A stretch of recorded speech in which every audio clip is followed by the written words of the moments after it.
Ndiaye El Hadj Bayla, j'ai 52 ans. Je suis consultant dans l'industrie.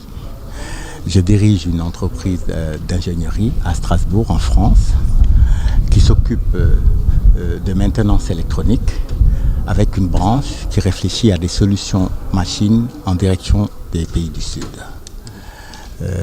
Mes clients français m'appellent affectueusement MacGyver, où je retrouve tout, par rapport à ma grande facilité à trouver des solutions techniques économiquement envisageables pour leurs problèmes. Alors vous avez fait débuter vos études où ici au Sénégal? Thiès, lycée Van, un peu à l'université de Dakar, après Strasbourg, Mulhouse. Vous avez décroché un bac C? Oh oui, enfin c'était un minimum à l'époque.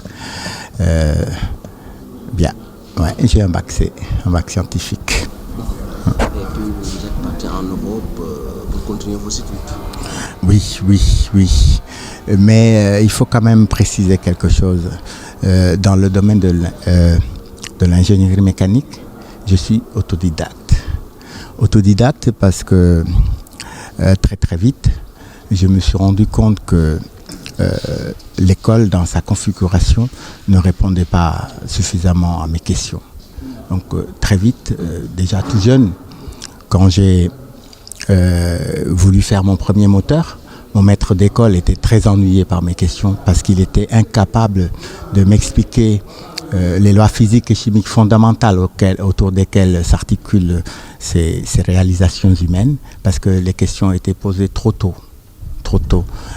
J'ai très vite développé cette capacité à chercher moi-même l'information utile et sélective pour l'intégrer dans le processus de création. Voilà. J'ai très vite aussi compris qu'il y avait une grande différence entre savoir et savoir-faire. Le savoir, voyez-vous, relève de la mémoire sémantique. En fait, c'est juste une activité de mémoire et c'est ce que le diplôme récompense. Il y a une grande différence entre savoir et savoir-faire. Parce que le savoir-faire, c'est la capacité à fédérer des savoirs. À fédérer des savoirs dans un processus de création. Donc voilà, ce qui fait que très souvent, on est bourré de diplômes. En fait, on est juste un grand bavard qui récite ses livres. Est-ce que vous pouvez très rapidement nous faire la présentation de ce chef d'œuvre? Alors, Singeli est la petite voiture de mon enfance. Très jeune, j'ai fabriqué des voitures avec des fils de fer. Voilà, ce sont tous ces jouets que nos parents ne pouvaient pas acheter et qu'on a fait nous-mêmes. Donc, Singeli, c'est la voiture de mon enfance qui a grandi avec moi, avec le savoir et le savoir-faire que j'ai acquis tout au long de ce parcours vers la lumière et la connaissance. C'est une injection électronique pilotée par un calculateur. Voilà. Je préciserai que c'est un moteur de moto. Elle est articulée autour d'un moteur BMW K75 moto à injection électronique piloté par un calculateur. Alors je l'ai doté d'un freinage ABS qui est là en dessous.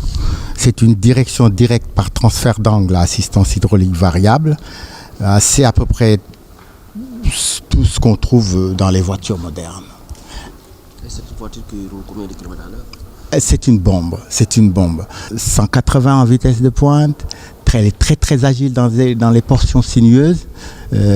Voilà, c'est une bombe. Et pourquoi Bayla 66? Alors, Bayla c'est mon nom. Donc voilà, je l'appelle Bayla. Et 66, c'est un chiffre qui me colle à la peau. Je ne sais pas pourquoi. Depuis tout jeune, ce chiffre m'accompagne partout. Et je le retrouve dans l'immatriculation de mes voitures, je le retrouve dans le numéro de ma chambre d'étudiant, je le retrouve dans mes numéros de téléphone. J'en ai fait mon chiffre fétiche. Donc Bayla 66. Alors, comment s'est déroulée la réalisation? Vous avez dépensé beaucoup d'argent? Bon, alors, la réalisation était difficile. Il a fallu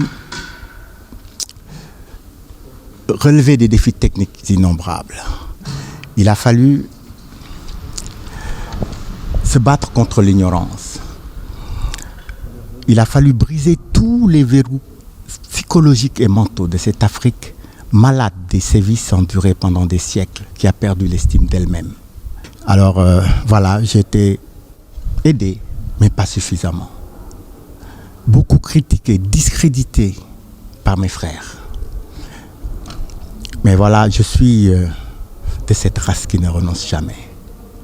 Et quel est l'appel qu'on fait à l'endroit de la jeunesse sénégalaise? Si l'on sait que le président Macky Sall l'a dit, il a trop focalisé sur l'émergence. Donc avec cette réalisation, on peut dire qu'on est sur la rampe de lancement de l'émergence. Pourquoi pas? De toute façon, il n'y a pas d'émergence sans machine.